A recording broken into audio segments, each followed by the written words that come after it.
Welcome to the Cognitive Rampage Podcast. You know what you're watching. You know what you're listening to. So then you should be aware that the second edition of the Cognitive Rampage book, this one right here. See, if you're listening to the podcast and I say this one right here, you have to go to the YouTube and watch the opening to where I'm pointing at the book. So the second edition of the Cognitive Rampage will be out in January. I think probably around January 10th, which happens to be the day before Dr. Gabor Mate is coming onto the podcast. I'm looking forward to talking to that man very much. His takeaway, his insight on addiction, on trauma, and so many more things is just we probably don't even have enough time on a podcast for me to get it all in. But I'm looking forward to January 11th and the 10th. But again, you'll get the second edition revised. It needed it. You know, I went through it. People asked me a few times, why did you revise it? Why did you do it so early? And I just went through it and I just really needed to. I had to update some theoretical perspective. I cut some things out. I changed some verbiage. I need to clean up. And if you've read the book, you know how important verbiage is. So that book will come out. Plus the audio book will be out in January. And Dollar Mental Health Club will be out in January, or back, I should say, to do our beta testing. Now we'll have multiple trainers, not just myself. So if you are interested in being a mental trainer with Dollar Mental Health Club, email your resume, if you will.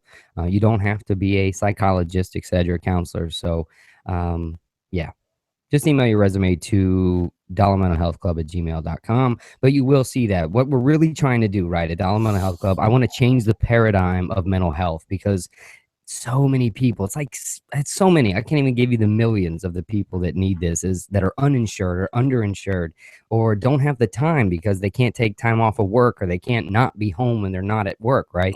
So people that don't have the time, they don't have the money, or they are underinsured, or they don't have any insurance, all of that usually leans toward mental health, if you will, taking the back seat. And there's such a stigma, if you will, on psychology or therapy. I mean, like, you know, going to therapy or mental health. But I think that veil is being lifted. And if we can, what we're trying to do with Dollar Mental Health Club is bring an affordable way that people don't have to make appointments and drive across town, wait in waiting rooms, walk through the insurance maze, how many copays, who qualifies. I mean, we're just trying to get around that and bring you mental training. And the reason we call it mental training, because it's not therapy, it's not counseling. We practice in the present. We give you tools and strategies to use right there in the present that psychologists or counselors get taught to use with you. So that's what Dollar Mental Health Club is. It's coming. It's a slow grind, just like everything else is. This podcast, writing a book, your life. Remember, it's been my words, my mantra for the last 2 months has been slow grind. You know, that has really been it. It's remembering that it's sometimes a process. You know, the moment we change, I think, is where change happens. And then understanding the process of change in the behavioral aspect, that we're still this rat in a maze that has to make this behavioral, this thinking change. But I do believe change comes in a moment. That moment you change your truth or change your belief. And the guy on the podcast today, Shane Delange, is the guy that Ashley Kramer pointed out and referenced to me. And I respect Ashley a lot. And anyway, Shane has mastered some change. He's gone through some change. And Shane, welcome to the show, brother. Tribe of Change member, warrior. Welcome to be on the show. I look forward to talking to many, many Tribe of Change members as this new year comes around. But Shane, I appreciate you coming on, man. Thanks, man. It's good to be here. Yeah, you. And thanks, Ashley, for the nomination, putting me under the fire, on top of the fire.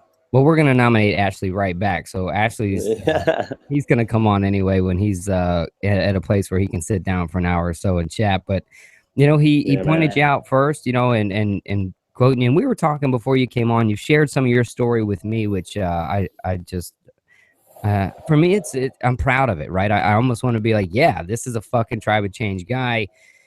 You know, this is a guy that necessarily isn't going to sit here and say, I was homeless in the back of my car for 6 months and invented something. Now I made $1 million and I run a company in Silicone Valley and here's how to do it, and buy my book. You know what I mean? You're not that guy. I'm not that guy. I can fucking hardly relate to those fucking guys. You know what I mean? Except maybe the homeless part, you know, but so for me, I wanted to take 2017 as I'm approaching it and bring the show to that, which is, you know, unsung heroes, you know, the people that face the same adversities in life, face our own battles, face the own, struggles or trials, tribulations, but have found a way to get through it. I think that's a lot of members of the Tribe of Change. It's a lot of people out there. And, that's, I don't know, we talked a little bit, and I know you were worried too, man. You were talking a little bit about lives. How you doing with them? You good with them? Yeah, good. Someone's just started a lawnmower like right next door. So. Hey, that's podcast karma, man. That's how it's just. I don't know about Murphy, because I don't think Murphy's involved with the podcast world yet, so you can't say Murphy's Law. It's just Murphy's Law. It's just some fucking law. It's like the mower law, dude. When you start a podcast, here they come with the mowers. Yeah, it's a loud one too, but he's got to get it done. But no worries, yeah, man. We don't hear it too bad. It just sounds like kind of like a continuing flushing toilet almost. Yeah, it's a bit louder for my end, but. Would you leave your vibrator on? I can. Good one. Oh, not maybe. So, so walk me through it, man. I walked this way out in the left field to begin with, man. I'm ranting and rampaging like I do, man. But we shared a lot, but act like we haven't shared anything, right? Act like we haven't talked, right? Just kind of walk us through, man. Where you come from? Where does it start? Give me the summary, right? I don't need that. I don't need you're at 7 and then at 8 and at 9 and then at at 7:30 I had a cup of coffee. Give me that brief bio you'd have to like write on the back of your book you're gonna write someday. Oh well, shit. I'm just like I guess you could say I'm a country boy. Grew up in a town called Ballarat. I was just listening to your little sort of your introduction. You've got I'm hearing a lot of echo here. You're good on this end, man, so you may have to be uncomfortable. I heard there's change in that. Mate, it's absolutely nothing like hearing your own voice to sort of bring you back down to earth. I know I'm annoyed at myself sometimes. I gotta turn down the headphones sometimes, man. But you were saying, man, when you said country boy, I missed the town that you said though. Yeah, so it's a town called Ballarat, about an hour and a half from Melbourne. I mean, I guess I was just a normal kid that got into normal things, sport, footy. Where do I begin? It's like a brief summary of my life. Yeah, the bio is always difficult, right? What I used to tell people, try this, is if you were talking about the trailer of your movie or your book, give me that trailer. Well, I guess you could say I had a pretty turbulent childhood, like, unsettled, I guess, is probably the word. And that kind of just led to, like, probably you'd say, like, behavioral issues, low self-esteem, not much confidence, pretty quiet, very kind of drawn into myself. So I've always been, like, introspective and just kind of, like, wondering what this kind of shit show is. And, so my teenage years were, I guess, probably the toughest. I guess everyone's teenage years are the toughest, but that sort of opened the door to, I experimented with drugs and alcohol, and it's just that sort of culture I lived in just promotes it. It's like, if you're not, like, really into sport, like especially footy, then you kind of just, you just sort of hang out in the sidelines and do drugs and drink. Now you're talking just to bring people up. Now he's talking just outside of Melbourne, Australia. When you're saying footy, you're reaching out to like Australian rules football. There you go, Australian rules football. And so what at the age group, is it just divided like that? Because and a lot of times in America, the younger culture, at least when I was it's a lot more subcultured now, I think, than it used to be. There were subcultures like the Breakfast Club type, basic divides. But now there's so many subculture groups, but even then now I think there's a real link to athletes and non-athletes, a separation there. So that's kind of like the typical thing you're referencing, even over in Australia too, right? Yeah, definitely. I mean, it's a very kind of, I just didn't like that culture, the footy culture. I just didn't feel comfortable in that kind of environment. I mean, I still did it until my early 20s. And then I guess for a few years, I just did the normal thing of working. I'm a Tyler by trade, so I did that, and just partying. Weekends were partying, then working, just rinse, wash, repeat.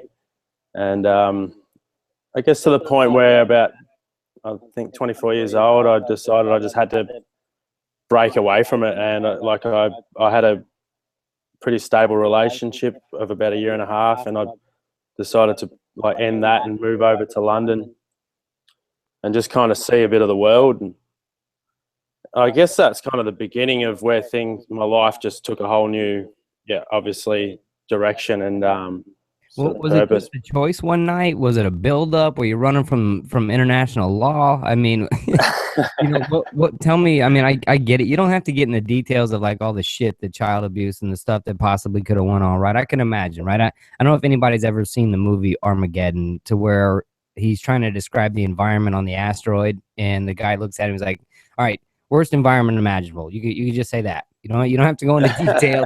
just say that. You know what I mean? So it's not that I'm trying to pull out I don't want to really get into the details, if you will, the traumas, etc. But for me, I'm really trying to see the turning point. Was it because I believe in a random night. Some nights you just come home in my life, and I was just like, fuck it, I'm out. 2 years. Was it a random? Was it event build up? What was that like? Yeah, well, I guess there was kind of this feeling that I had inside that there was something more, like that. I guess I was more than what I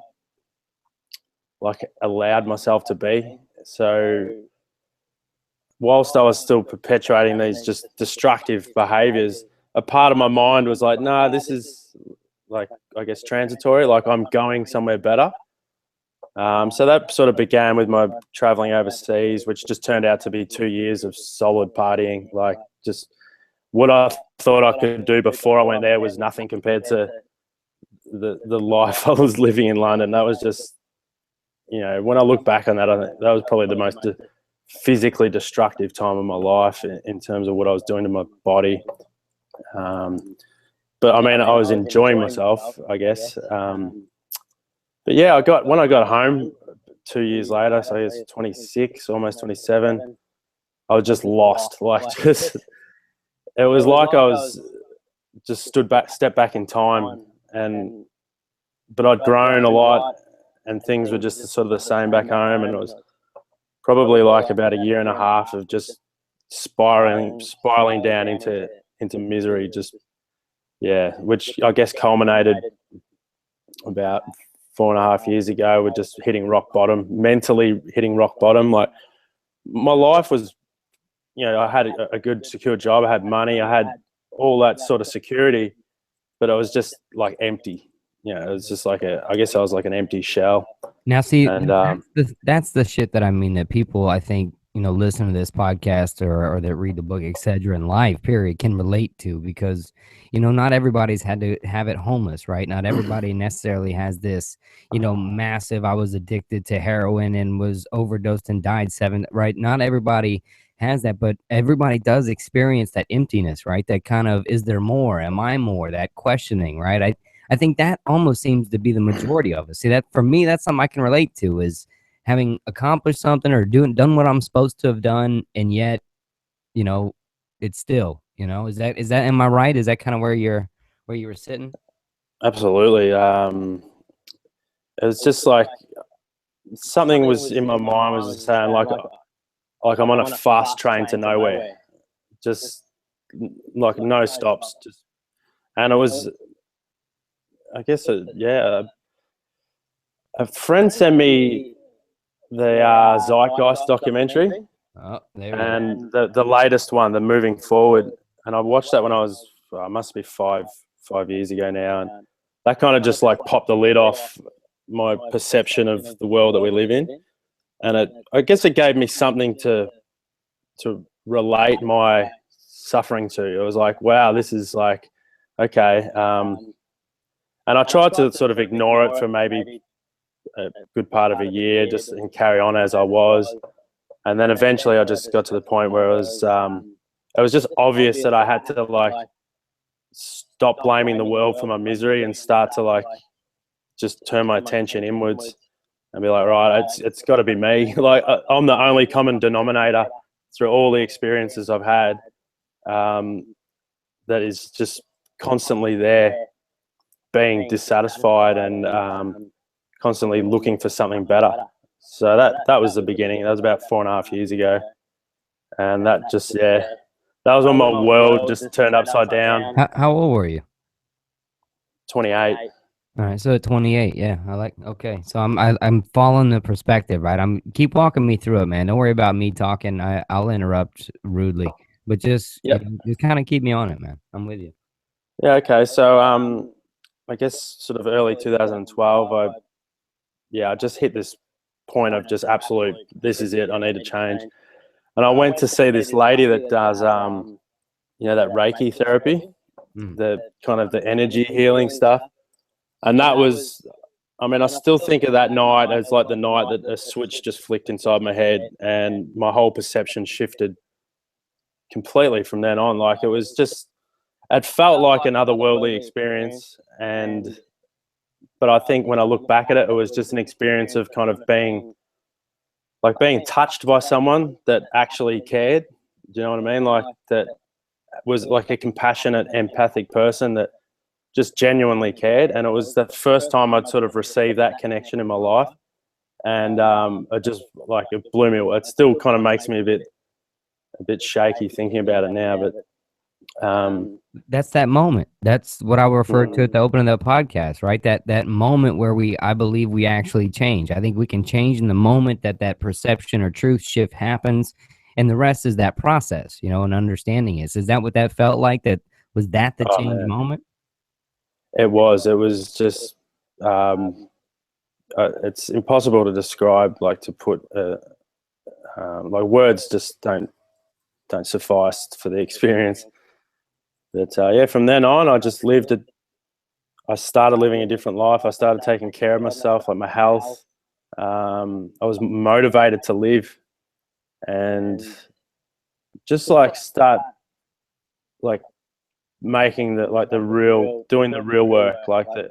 What was the first week like for you of that? After that first week, what was some of the things you either started doing or stopped doing, more specifically, or alternated? Like, something tangible. Like, what was like? All right, after that this week, no more this and more this.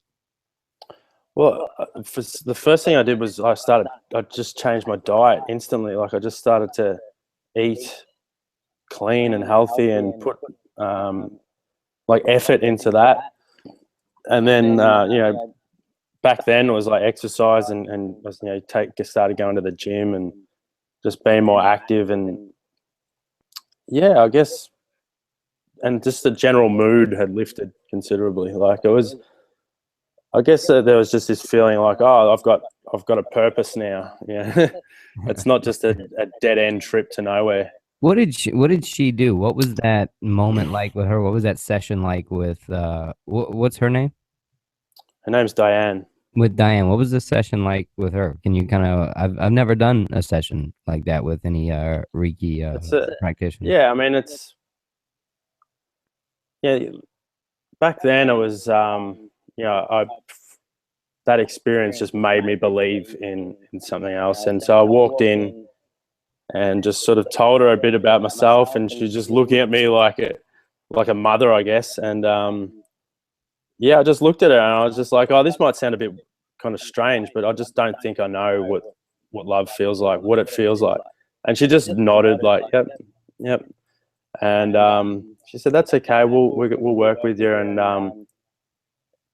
and we'll start to show you the beautiful person that you are. And I just kind of like lost it. I was just like, oh shit. Yeah. And and then she just lay on the table, and she just lays her hands on you. And I think when she sort of put her hand on my chest, I just kind of like, it was a strong like emotional reaction. I was like, holy shit, I don't think I've ever been touched like that. So it was. Walk through that. Some sick fucks out there going to take it the wrong way. Walk really through kind of, because I think that, I mean, I know little about Reiki, man. So I'm novice to what I'm sitting in front of. All right. So the power of touch, it seems to be the center of it. And that's a beautiful and powerful thing, man. What can you kind of, I know words are hard to describe, but kind of, I know I don't want to interrupt what you're saying either, is what happened. So how long is it? And kind of walk through what that touching felt like, at least what it made you think. Well, it was, I guess, about an hour all up, and it's just like a process of just putting hands like on so on the head to start with, and then I guess the throat, and then just the chest, like the abdomen, and the knees, the ankles, and then you turn around, and it's kind of the same sort of deal. And yeah, it's just, I guess, it's just, I guess what they're thinking is like, oh, I'm channeling some sort of energy through divine energy, and I guess it felt like that. But I think we transfer energy towards each other. I think that's not an unplausible sort of idea. But yeah, I mean, at the time I thought I was like touched by angels. Like it was just this divine kind of like this is like intervention. It blew me away. Like it just afterwards I was just buzzing like just electricity. Now, did you go in as skeptic, or did you walk in kind of with this hump? I noticed you asked a question, right? It seems you were open to vulnerability and humility, kind of like this, you know what I mean? Were you a skeptic walking in, or were you just last fucking rope place walking in? I was just desperate. I was desperate for like help, and I was ready. I guess, to be helped.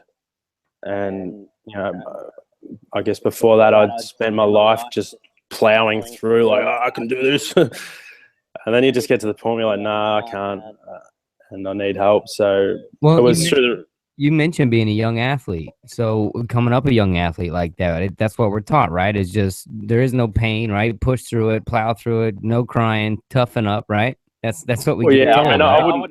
I wouldn't say I was an athlete. I played footy as just like every kid plays sport for, I guess, a weekend pastime and hanging out with the fellas.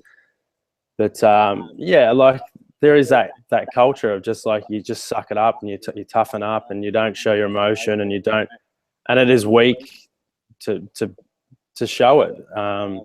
It's right. So you have this feeling of just like you're just bottling this shit up all your life. And I guess that point was the point where it had to come out. So the tension was too much. It was destroying me. Well, yeah, and that willingness, right, to admit that something is there. I think that's important, right? Is we can't fix what we don't know is broken, or admit what we don't know is broken. And there's that heavy stigma, which is weird, because if we don't know the answer, go find the answer. They tell you dig it out, and I think people apply that to right how we feel or what we go through. So it's like we don't say anything. Yeah, we just keep it to ourselves. We'll plow through it, and almost as if we're weak if we don't have the answer. Even though, changing any of that starts with at least asking the question, right? For sure. It takes a lot of, I guess you could say, courage to show vulnerability and just admit, yes, I have weaknesses and I'm broken. So I need to be fixed.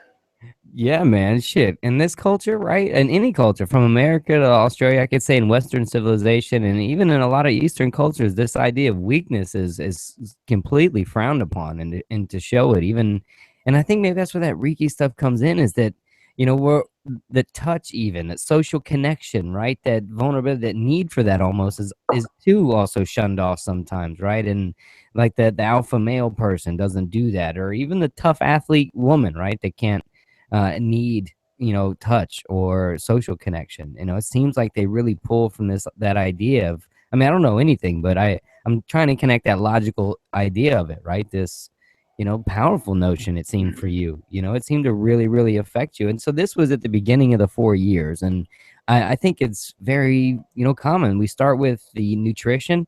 We go there. That's where a lot of people, I think, is like the first phase. Almost like, I remember when I tried, I was like, all right, let me try a little bit of discipline here and something I can actually control. Is that kind of why you went there, or what? Yeah, there had to be like discipline, and I'm still like that today. I have to have some sort of regimented plan otherwise I just fall off the cart. I need the discipline, and so yeah, I guess it was a combination of that. I was just determined to come out of this period of my life and create something worthwhile. Not, you know, in the sense of being successful, but just, well, being happy and having peace of mind. So I think the initial kind of realization was like, I just want peace of mind. That was the driver. I was like, I want peace of mind. The inside of my own head was just like a racket. It just was incessant. And so that was the beginning. And then after that Reiki session, it was just like, man, it was such a weird period of my life. It was probably about 6 months of just this feeling like I was being pushed from like one fear to the next. It's like, you got to get through this, you got to get through that. And I'm just like, fucking enough. So a few months of just, yeah, because the realization was like, who the fuck am I? Like, what? Yeah, there was so much confusion, and like this whole identity that I built up all my life was just shattering around me. And it was, you know, it was terrifying and kind of exhilarating, and also just, it was tough. Like, it was just a grind. You know, so in that period, I was like doing the Reiki. I was seeing other kind of like spiritual healers, and just this rabbit hole of like, I call it like eclecticism. So it's just this kind of like bright and colorful form of spirituality that's kind of, now I look at it as just being this kind of, it has its place in a way, because it's like a halfway, it's like that step in between this purely materialistic, self-driven way of living into like, okay, there's something else, there's a higher purpose, I guess. And then from that, I think I've stepped into something more like a path that's more rich and rewarding.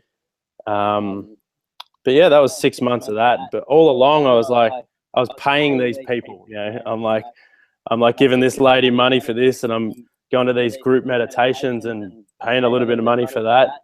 And I just started to think, like, I'm like, surely there's a way for me to do this without having to like just pay people to, like, it's essentially like paying someone to liberate you. You know, it's like, you do the work for me here. And so that was just nagging in my mind. Dude, that is crazy, man, because that's the same question I had as a practitioner in the field. You know what I mean? Where I'm sitting there going, they're paying me. I can't give them advice legally and ethically by law and by licensure requirement. I can't give them advice. I can't, what the hell? And they're paying me. And I'm like, they don't really want to change their life anyway. You know, and how can I keep collecting money from somebody that's not really, you know what I mean, wanting to apply something or really change, you know? That's how I had to find a way out of that shit somehow, man. Like the podcast counselor now, I guess, you know, fuck them. But that's crazy. You had that same feeling, man. But it started, it looks from my outside looking in, you started asking all these questions. It seemed like the beginning of your life to build it, there was a whole bunch of statements of what I am going to do, what I'm going to make, what I'm going to be. You made all these statements, you got all there, then you found this emptiness, and then through that pain or empty, whatever you described earlier, that darkness, you started asking questions. And, you know, who am I? You know, what is this really? And even after 6 months of this great change that those early questions asked you, you then followed suit and kept asking now yourself, hold on a second, what the fuck am I doing now? You know, what am I doing right here? Yeah, it's and I should say that like that emptiness was there for a long time. You know, I think that's what I was, you know, with all the drinking and everything, I was just trying to bury it. But yeah, like when that come to the surface and yeah, like those questions come up, I'm like, there must be like a practical tool for me to use to just create my own peace of mind and happiness. And yeah, I guess it got to the point where that late 2012, I decided, fuck it, I'm going to go travel. So I booked a trip and just bought a one-way ticket to LA. And the idea was like, I'm just going to travel to either run out of money or I've got what I've been searching for. So man, a fellow walkabouter, man. So you just all right, man. See, I gave all my shit away and then bounced out, and then you did the same, and that's awesome. Sorry, man. Yeah, that's awesome. Yeah, cool. Sorry to interrupt. I just I just packed up my life and took off. And wow, Love in it. my mind, I was thinking like a friend of mine had mentioned something like about like Vipassana meditation, and I'm like, fuck, it just some part of my mind was like, I have to do that. Like I Wait, what? I didn't even know what it was. You said that really fast. Yeah, what was that? It's Vipassana meditation. So this is like 10-day courses, silent courses, and I heard about it, and I'm like, fuck, that sounds like what I Wait, need. And what is that, man? What, like, you say that shit like I'm just supposed to know? Yeah, oh yeah, I know what that is. Anybody else listening? Hey, yeah. so If he said that and you're listening and you were like, yeah, I know. You're like, who the fuck? You know, I'm with you. I'm like, so yeah. yeah, so basically, I'll get to that in a second. And so I left, went to LA. Like after 2 days, I met a girl working at a hostel, and we hooked up and just took off. And she'd done this Vipassana before, and I mentioned it to me, and I was just like, you got to point me in the right, like, how do I do this? And so she found the website for me, and I just applied. I'm like, yep, great, sweet. And then 4 days later, I was like on my way there it's near Yosemite, North Fork in California. And yeah, so these retreats are like, there's something else, man. Like retreat's not even the right word, man. It's like boot camp. It's intense. And so I had no idea what I was getting myself into. I just thought, I'm going to learn how to meditate. And man, it's 10 days of intense, like, it's silence. You're not talking to anyone. You can talk to the teachers. The silent. I hate using retreats now that you said that, but those silent reflections, It's if you will, instead of retreats, it's these a, silent it's a course, man. It's a detailed course on meditation, and it's like 10 days of sort of progressively learning and getting deeper into the practice. And that 10 days was probably the most intense, like, physical, mental, emotional experience I've ever been through in my life.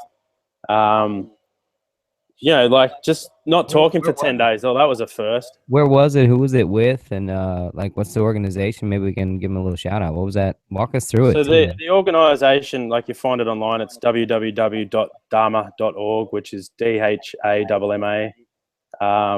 It's a non-profit organization. You don't pay to do the course. You don't, you donate if you feel like it, basically. And they only accept donations of people that have done it. So it's very kind of much sticking with, like, the tradition of like a Burmese style of Theravada and, like, Buddhism. But it's not taught as Buddhism. It's just taught as a meditation technique. You get, like, the theoretical aspect as, like, a discourse every night, but the importance is not at all on that. It's like, here's the technique. Learn how to, say for 3 days, you just channel your mind onto your breath, into this area of your nose, and learn to, like, focus your mind. So the first 3 days, you just kind of, like, it takes a while for your thoughts to start to, like, I guess, dissipate, in the sense that this kind of erratic thinking starts to, like, become more focused on one point, which is in itself a real challenge. Like, you learn very quickly that you have no control over your mind. Like, you're just like, focus here, nah, it's off. Like, focus here for one breath, go on the next. And it's quite frustrating, and I guess it elicits lots of, like, agitation and frustration, and you just got to learn to sit with it, basically. And so after 3 or 4 days, you start to, sharpen your mind to the point where you can start to feel, like, a subtle sensation, which is quite interesting as well, because you think you can feel sensation, but then it just keeps getting more and more subtle.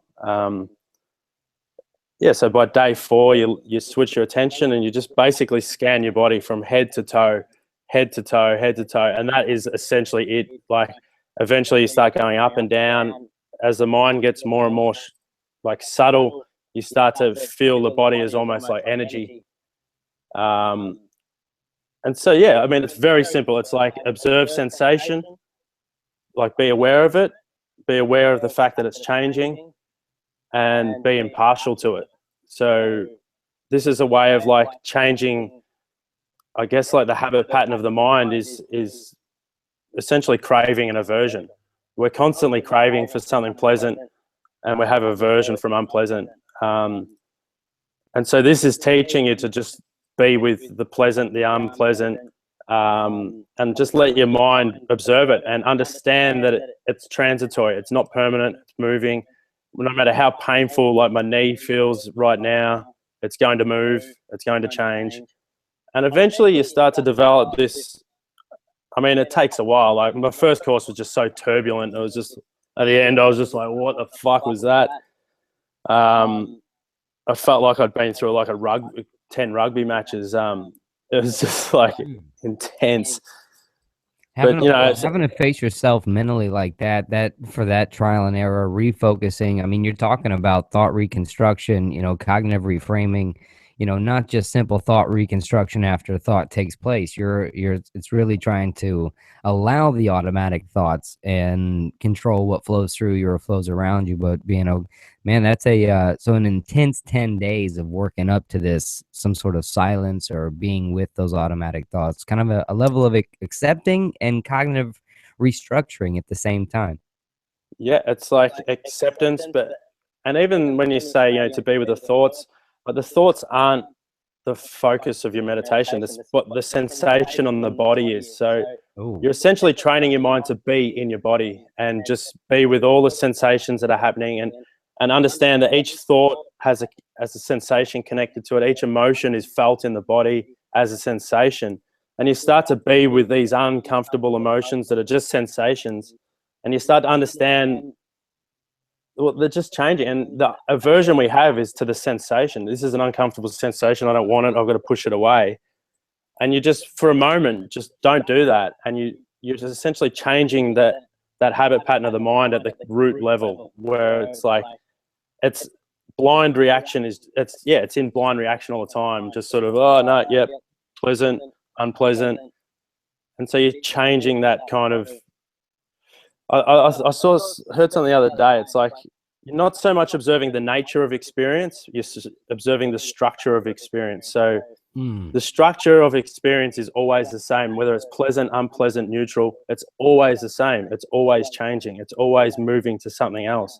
And so if you can understand that at like the level of experience, then your mind starts to change from reaction to observation. And I guess it's a sense of like it's a wisdom, I guess. It's like, this is impermanent. This is the nature of reality, that nothing is static. And it just gets deeper and deeper and deeper. Since then I've been doing this for like 4 years now, and I would say that I'm quite like established in that practice, where I'm almost all the time I'm aware of body sensation and I'm aware of breath. Like even now talking about it, I feel uncomfortable sensations because I'm live on YouTube and all that for the first time, it feels very uncomfortable, but it's not overtaking my mind. It's just there as an uncomfortable sensation. So, I mean, this is essentially what it is. This is what meditation is. When people talk about meditation, there's so many different types of it that the word meditation is lost in just this kind of like supermarket of spirituality. But this is what I feel is real meditation, and it's embodiment. It's like being in your body all the time and not reacting to the sensations. You understand, oh, this is unpleasant. Can I change it? Yes, sweet, I'll change it. If I can't, it doesn't matter. It's going anyway. And I guess eventually, ultimately, it will take you to the point where you can face your own death with a balanced mind as just another experience in reality. And who knows what happens after that. Yeah, man, I could listen to you continue to talk. The way you talk about meditation is similar to the way that we look at the idea of even drugs, right, or sports, right? It's also very vague and becomes lost. Right? Do you like curling or do you like rugby, right? What do you like? And so the idea of meditation, I do write in the book. There's a couple of things you hit on about One, the idea of meditation. I talk about make it your own, whatever you like to do, find it yours, make it your own. You know, it doesn't have to be a practice or a structured. Some would argue with me. I get it that you can reach levels. I understand all that. But as people starting up for that change is kind of make something your own, you know, take the practices. And what you did with all of these practices is really found something that really moved you to optimize, to better your life, to take a different look at it. And you talked about the natural nature that we have to react and respond in life. And I talk about that a lot too, which is that reward response system you're referring to, is that we create environments, we make environments, we create them in our minds as well as we do on the exterior, that give us rewards, that live in that reward system base, you know, rather than really look at the objective of why we're doing what we're doing. But that, to be in touch with the body, man, that really got me, man, to understand the real connection here, because I dwell a lot into the beliefs create the thoughts, thoughts create the feelings.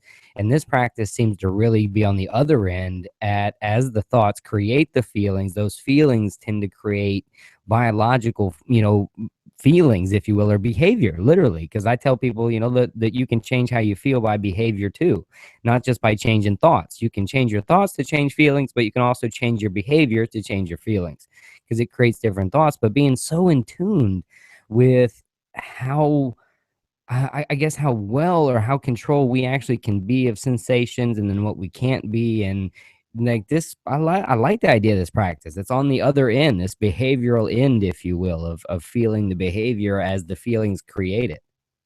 Yeah, yeah. It's like a two-sided coin. You know, you have like tangible body sensation, which is happening. I feel at the deepest level, like you could say at the atomic level. You could train your mind to feel yourself at the molecular or atomic level. That's a high state of practice. But at the same time, you see that those sensations influence the mind and the thoughts and the emotions, and the other way around. It's like the thoughts, emotions influence the sensations. So there's no kind of separation between mind and body.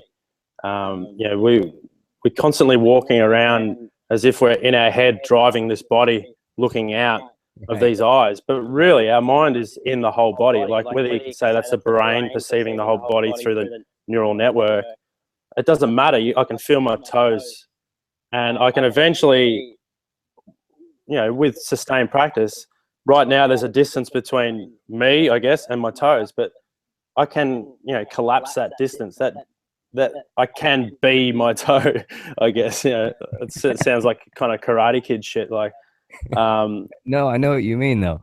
There is this mind, body, and spirit, right? This belief, and it does create the two. Because I mean, one, generally how we treat the body for the history has been pointed on what we do to the outside of it, right? What we do in action, what we eat, how we move, etc., and how we typically treat our brain. And I'm separating, years ago, in basic thinking is, we get smarter, we read, we think, we do puzzles, right? We study, we research, whatever.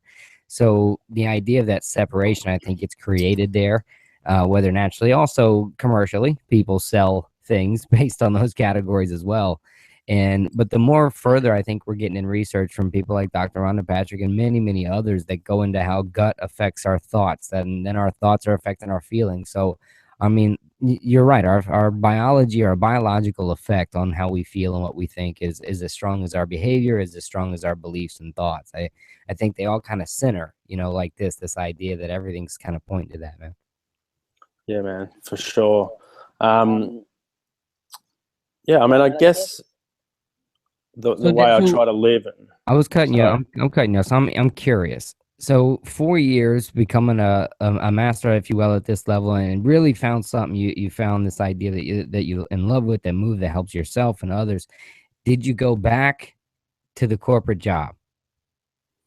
I mean, the corporate job, I've been tiling, and I still am now, to obviously, because I need money to survive in this world. I'm basically in a transition period of, I guess you could say that the past 4 years have been a kind of cognitive transition, and I guess preparing myself to sort of really just leave that behind, the job that I've been doing, and move into something that's more fulfilling. And, you know, for me, that's what, you know, that's why I'm so drawn to FP, because it sort of aligns with all of my other values. It's like, this shit is legit, and it comes with a value system that really sings to me. Yeah, I pointed that out for a reason, because I wanted to point out the fact that what you did is you didn't have to come home and do what, listen to half of these podcasts, right? These people that are on it, right? I was, like I mentioned before, right? I did this amazing thing, came back, made a gazillion dollars. You can do it too, right? Here, look at my Ferrari. I'm awesome, right? And that idea is that really living this in reality. That's fucking exactly, thank you, where I wanted to head with this podcast is I can relate to that. I can relate that. I know people listening can relate to the fact that, yeah, I had a year or two overseas, or I had to travel, I had to find myself or whatnot. I had to experience, I had to break away, whatever you want to call it, or anybody, right? I like the idea of Into the Wild, that it's not running from anything, that it's just experiencing and, having that transition, but also that idea of reality, right? We listen to these entrepreneurs that, changed their lives overnight and invented a software company or whatnot. And, I think that builds anxiety, right? That we're supposed to come back then and leave this corporate. But that's why I wanted to point out that portion, is that some shit I know people can relate to. Is, look, I got to pay my fucking bills. I got to do this shit.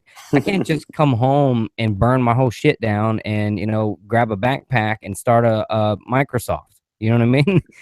Like, and that's that change. But what you did, though, is you found something that helped you find what you were missing out of the job, right? You kind of, to where you could maintain that. Like you said, you're in this, I think I heard you, right? You're in this transition, this kind of cross period, right? But it helped you maintain and to be able to kind of, I don't know, am I right to say fulfill you? Well, I guess after about a year and a half of traveling, and in that time I'd done 5 of those 10-day retreats, and I did a lot of service as well, so you can work on the courses. So that wasn't like a 10-day thing. You did like 50 days. Yeah, all up in that period, over the space of a year and a half. Okay. And so I just kept, I guess, refining my practice and getting deeper into my own mind and changing the habit patterns. And it just got to the point where I knew I had to go home. A situation arose at home that I had to deal with, but I just had a new outlook. I was like, it kind of taught me I realized I was running from my life. I was just chasing this fantasy, and it just sort of, I guess over that time, this practice just grounded me. I was like, no, actually, I've got to work. I've got to support myself. I can't be a sponge. And so I just did that, and I just worked with, awareness, like I'm at work, I'm observing my sensations. This is not, I could be doing something pleasant, but that doesn't matter. Just getting shit done, and that's sort of just continued. Man. Stick with that, Shane. I want to kind of know more about how you applied this when you did come back to work and have gone back to work, like you said, where maybe this emptiness kind of was pointed out, not where it got created, but maybe where it was, I don't know, highlighted. How did you incorporate this? And you started to talk about it there as you were at work, kind of walk through what that was like, how you implemented that, if you will. Well, when I go home, I was very much just like on this practice. It was, an hour in the morning, an hour at night, meditating, I was on it and trying to stick with the whole practice. It has an ethical base of, you kind of live by these kind of, you abstain from killing, abstain from stealing, lying, like what they call sexual misconduct. So basically I just avoided women for like 10 months, I think. I just like, I don't need any of that in this time of my life. And discipline, man. I went deep into it. And it was probably too much. Like I was forcing myself through it, but it was kind of necessary. Like I had to apply myself for a sustained period of time. And I think it got to sort of April last year, and I again went to another retreat and had some powerful insights into my own mind. And I guess I felt like I just like lifted some heavy weights off of my shoulders. And at that point I was like, oh, well, I feel like I can rejoin society, so to speak, and just live normally. And so, I moved to Melbourne, kept working, kept tiling.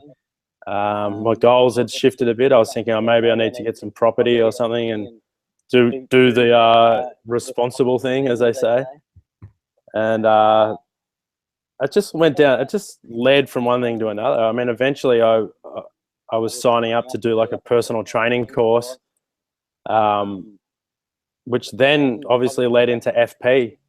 So, it's, God, I mean, I could just fast forward through this, like, I guess a reflection of this year. My meditation practice had kind of slipped. I was doing this personal training course, which was just painful. Like, it was just, because parallel to that, I was kind of just discovering FP, and it was just like learning what not to do and what to do at the same time. Yeah. But having to go to this like 2 days a week, just being around this, it just made me sick. And after about 3 months, I thought, what the fuck am I doing? Like, why am I doing this shit? It's just absolutely in every way against, the way that I value life. And, it's just totally corporate, kind of driven by market. And, oh man, it was painful. So I eventually grinded my way through that. And by that time, I, joined the Facebook, the doers page, and I've been chatting with Nico in New Zealand. He's a, I don't know if you've seen his name pop up, Nico Betat. Mm-hmm. Practitioner over there. He kind of just, we connected and started chatting, and he's like, oh, why don't you come over here? So I just packed everything up and moved over to New Zealand so I could start training with this dude, and that was awesome. So shout out to Nico, absolute legend. Yeah, shit, and always the godfather of it, right? Always the godfather of it all, Nowdy, man.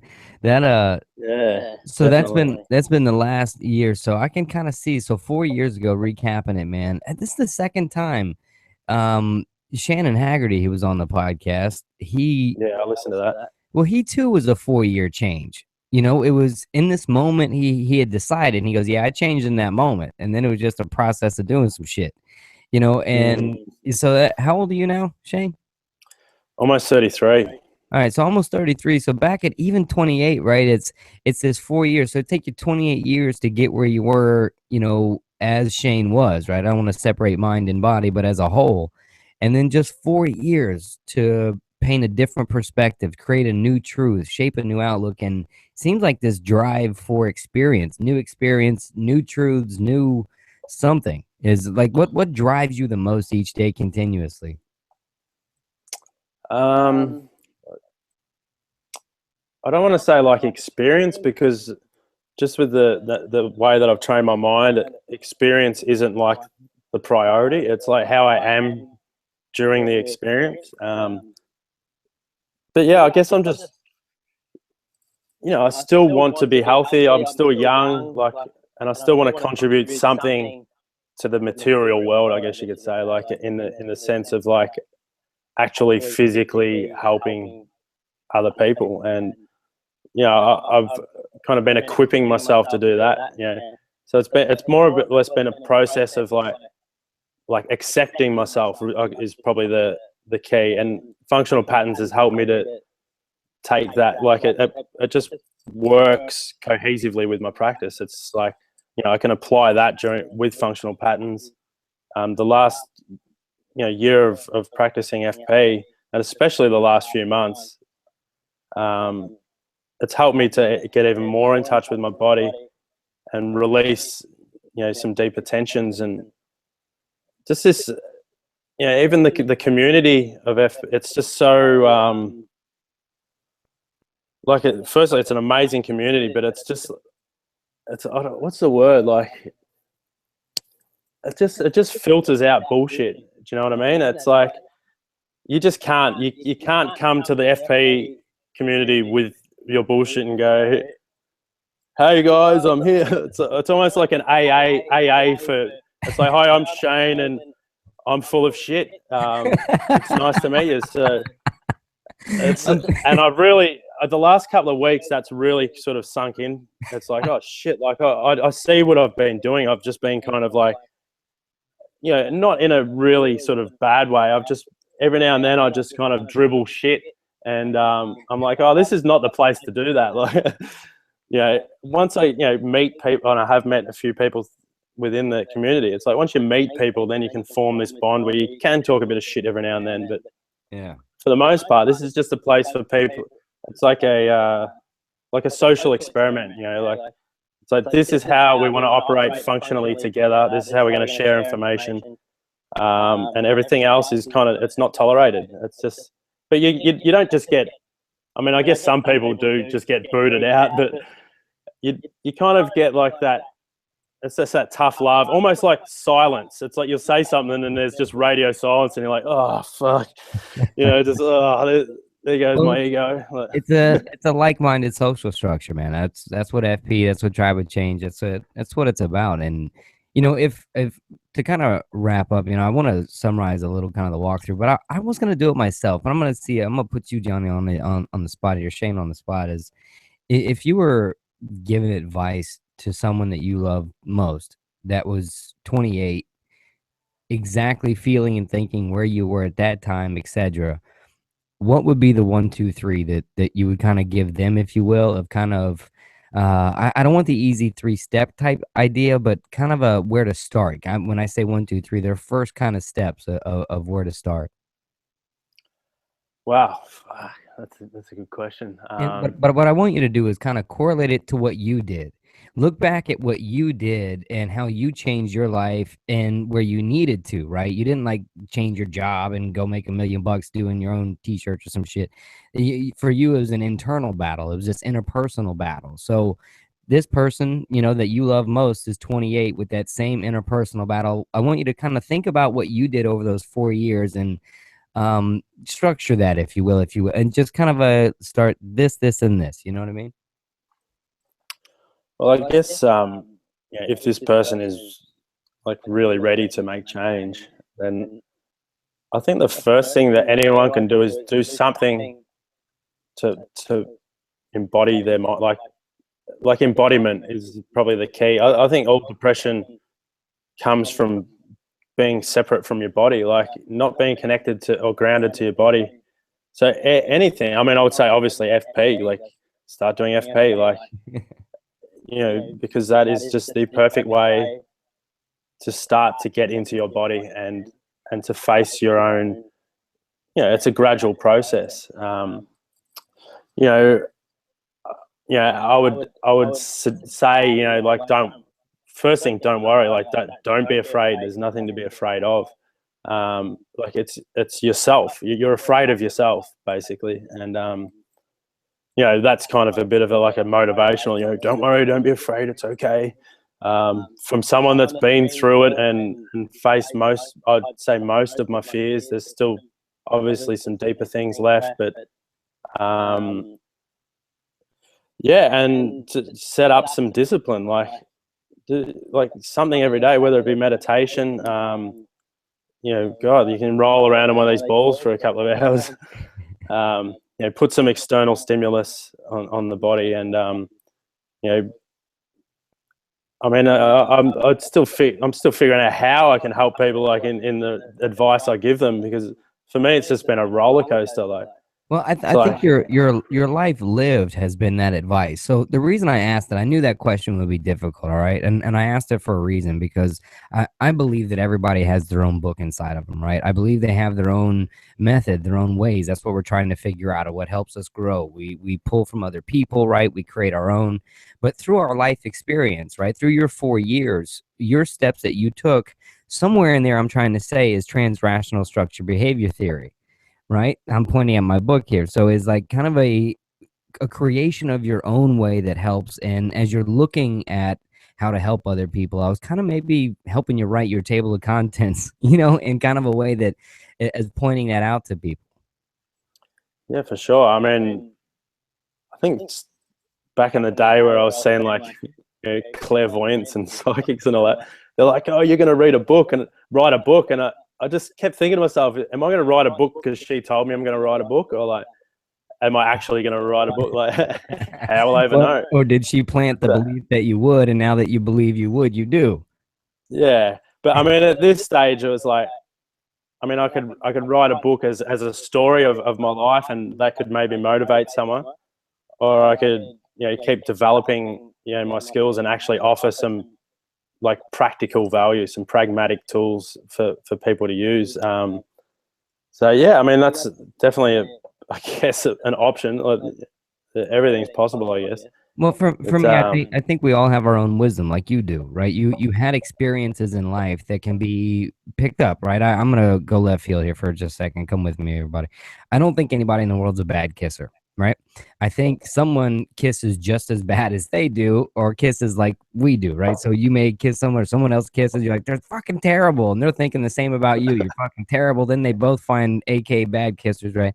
So I kind of feel that some way when we make change psychologically in our lives, when we're making that change, right, we all kind of understand there is no one way, that we pull from other people, right? So somewhere out there, there's a person that would identify with how you would frame, if you will, how you got out of it. Because you got the fuck out of it. So if you went back and really investigated how, I know you know what tools you use, but how you implement them, how other people could not have to use your tool, but another one, right? And finding those ways. And now physically, I don't mean, because FP is its thing. So I just mean psychologically here, even spiritually to a point. But think about that in a way. Is try to, and I want anybody listening too, including yourself, think about that, man. That's essentially what we're doing, is we have that wisdom hidden inside of us from our experience. And, that question was kind of exposing that you did do that, Shane, that in 4 years, you basically applied your own self-help book and lived it. Yeah, I mean, I really don't know how to answer that. Like, it's just happened. Like I guess there's a certain element of having to be honest with yourself. Like, you have to, at some stage, you just have to look at yourself and be like, what am I hanging on to that's just holding me back? And I've done that. I've taken stock quite a few times over the last 4 years. Like, even questioning my meditation, I'm like, is this working? I have no doubt, because whenever I remove myself from the world and go into myself and have that 10 days, I have, profound insights and profound kind of like releasing of mental tensions, that I walk out feeling like a new version. It's like, an update, I guess, so to speak. And, I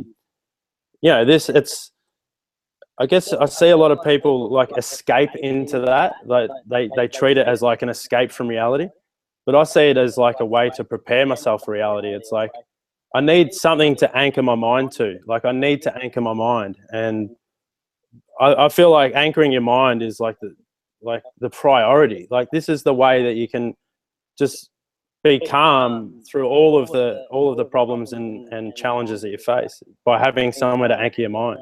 And why not? It has to be in our body, something that, and it has to be in your body, because that's the only thing that you know. Like, your whole experience is in your body. It's not outside of it. It's in your body. Like, whatever you perceive as from the stimulus that comes in, it's up to you. You can change the wiring there. You can change the source code of how you perceive information that comes in. That's really, when you think about it, that's the only control that you have.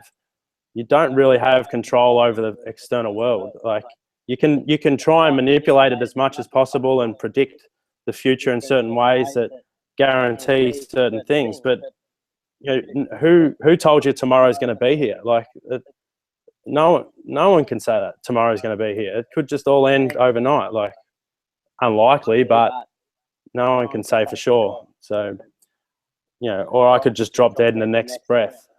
And I often think to myself, when I'm deep into these courses of meditation, and I find my mind is everywhere and erratic, I just say to myself, is this where I want my mind to be if I die in the next breath? And that just brings it straight back. It's like, I want to be with my breath when I have that last breath. So you have to anchor your mind. And so that's a cognitive fucking rampage. I like that, man. Shit. I like the anchor of the mind and the, wow, do I want this thought to be my last thought if it's the last breath? Is this where I want my thoughts to be? Holy shit, man. What a thinking behavioral, that's a cognitive deterrent, man. Shit. I like that, man. That's a good one, Shane. Nice one. Dude, I appreciate you sharing, man. There's a lot of tools and thoughts. I know some people are gonna have some inspiration from this and hearing it. You're somebody I think we all relate to. That's where I'm really trying to take this podcast, man. And you're the first person to, like, not the first one we've interviewed in this style, if you will, but the one kind of leading us off to kind of, I don't know, bring real tools, real people, real feelings, real experiences to podcasts that the people listening can really fucking relate to. You know what I mean? That can really relate to the idea of, look, I fucking work. All right. All the things we covered, man. So, Shane, thank you for that. Thank you for that last little rampage. I like that shit at the end, man. That's going to fucking stick with me, man. I'm going to be sitting around going, the fuck are you thinking about, man? You know what I mean? Like, what if I died right there? It's like dying and shitting yourself in the car accident. You know what I mean? They're scraping you up that way, man. Like, that's good, brother. Thank you. All right, thank you, man. Thanks for listening. Yeah. Any shout outs to anybody? I love moms or anything. Even Yeah, absolutely. I love my parents. They've been, I guess you could say, the greatest teachers in my life in many ways. Yeah, like obviously all the friends that I've made, especially in FP, like the guys in FP are just real dudes and girls. yeah, you better watch out. And I can hear Nina already. Like, what the yeah, fuck? shout out to Nina. Nina's just absolutely amazing. She's one of the first people that reached out to me in the community and has just been this constant sort of source of information sharing and just listening. Nico in New Zealand for just taking me under his wing and setting me off on the FP path. Obviously Naudi for all the tireless work he puts in. It's just how could you just not be grateful for what he does? Johnny, he did the level 1 in New Zealand, absolute legend. He's just good. He's great for FP, that dude. Who else? Maz Moyes and Charlie. Yeah, you're actually pretty good at the shout out part, man. That's good, man. Most people I've asked that too. They're like, "Yeah, hi, mom. Yeah, that's it. I'm good."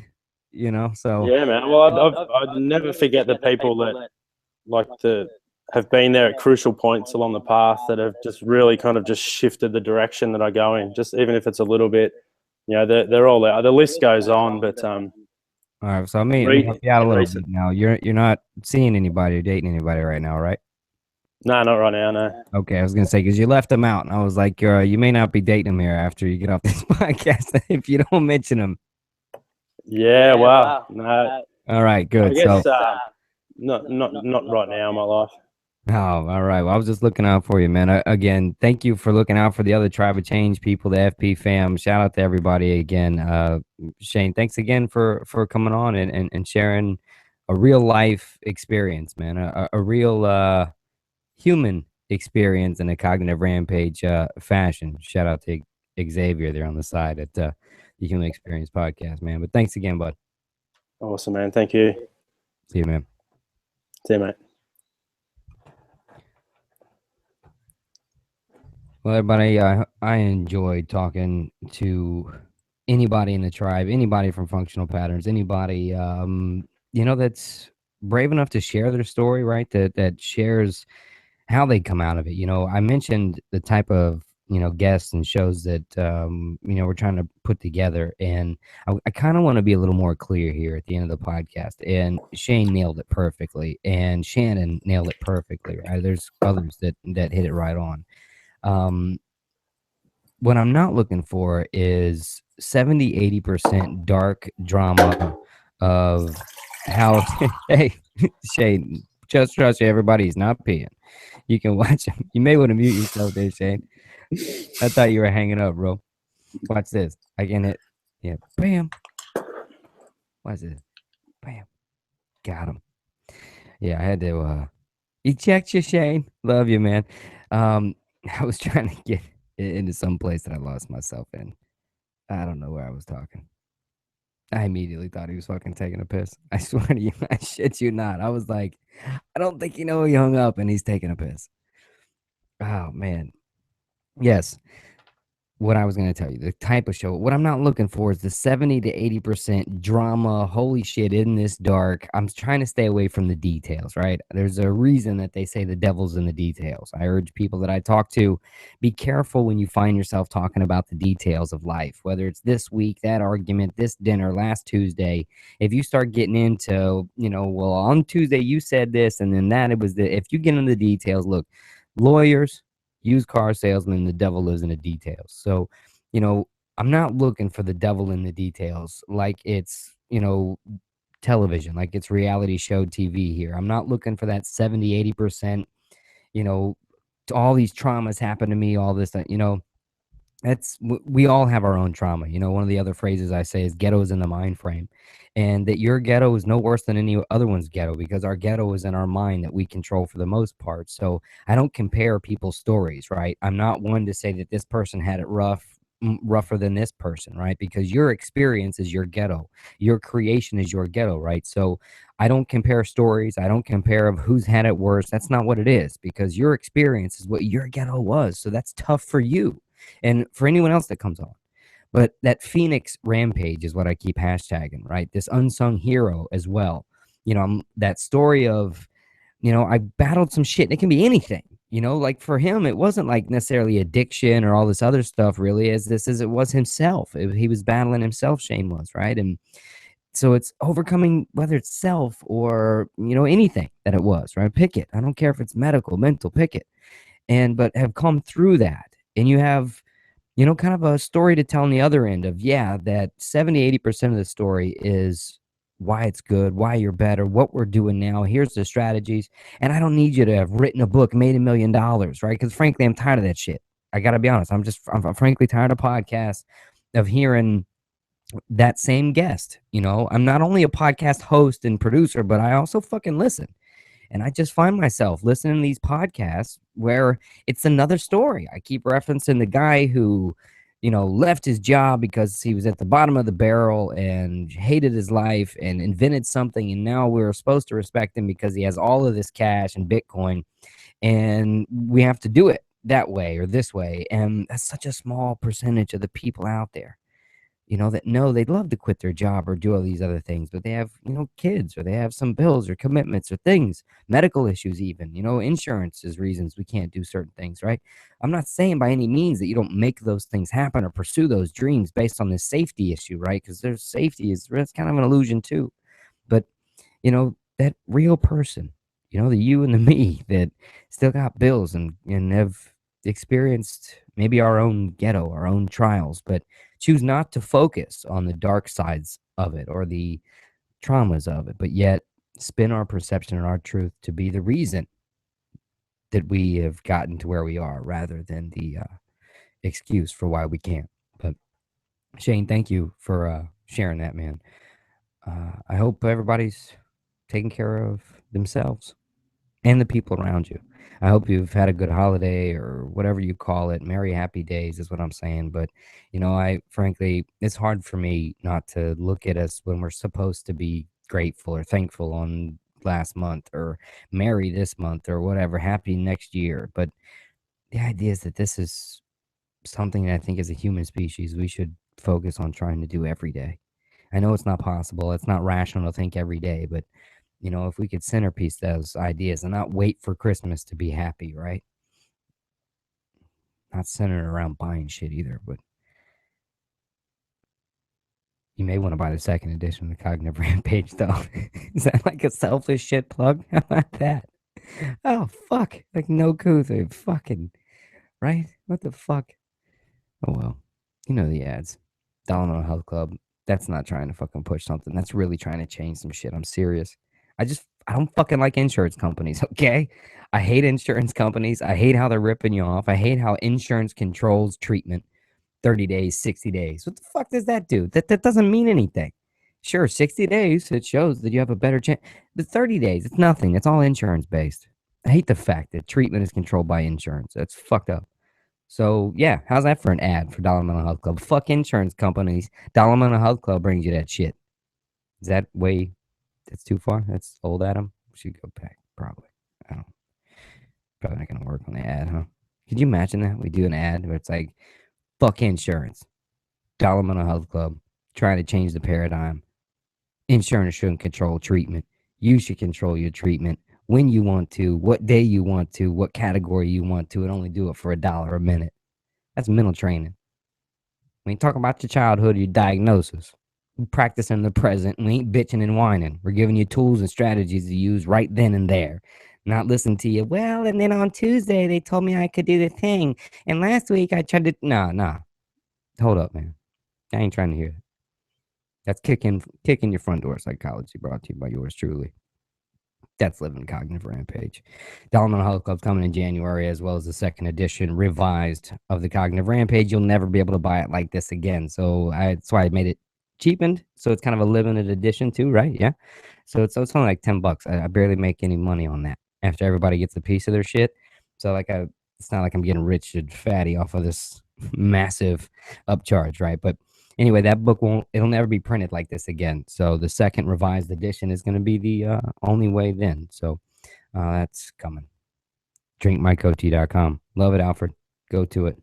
Love everybody out there. Hope you're taking care of you. Let me tell you about the week, actually. Wait, before we go anywhere. It's actually fucking, I'm trying to end this shit nice. Shane kills it, loves it. Tomorrow, I'm dropping a 6-7 minute podcast. I was in New Orleans.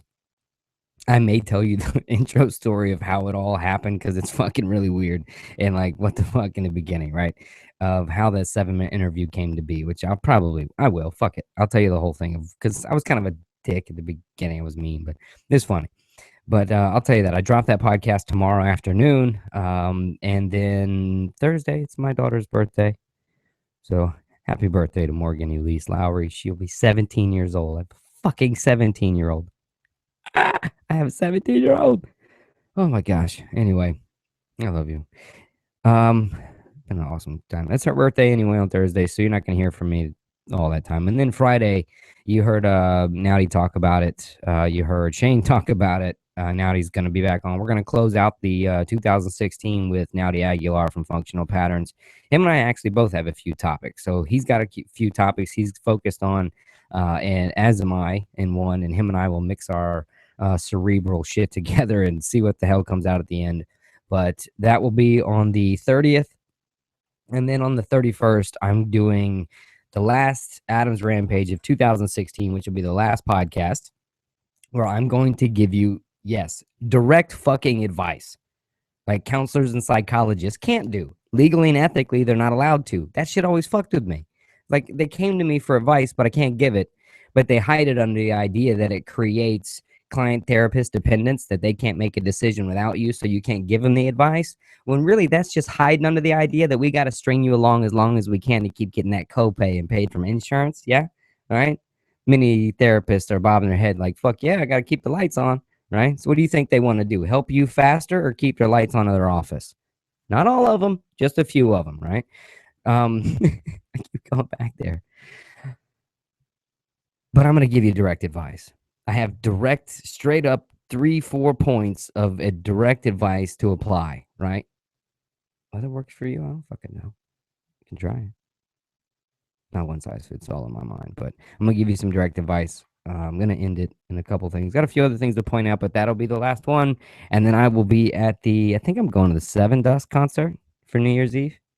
So, yeah, catch me at Seven Dust in Orlando, New Year's Eve, and then maybe somewhere after that. New Year's is my favorite holiday. I don't know about you all. I don't care if you think it's a holiday or what the fuck your conspiracy theory around the New Year's celebration. Fuck you. All right? I mean, I love you. I don't mean that. I love you. But I don't want to talk about it. New Year's is my favorite. Above all, even my birthday. Birthday reminds me I'm getting older. Very existentialist view, but I'm getting older. All right? So New Year's is my favorite. I typically throw a giant fucking party at my house on New Year's Eve. But we didn't do that this year. And I wasn't outvoted either. It's not a fucking democracy in my house because my daughter and I both voted for another giant party at the Lowery house, and we got outvoted. So I'll be at a concert. Maybe we'll have an after party. Maybe we'll do that. I think we could sneak that. Maybe after New Year's party. Adams, I don't know. I'll try that. We're not putting that one to a fucking vote either. Anyway, hope you're taking care of you. Hope you're living your cognitive rampage. Love you.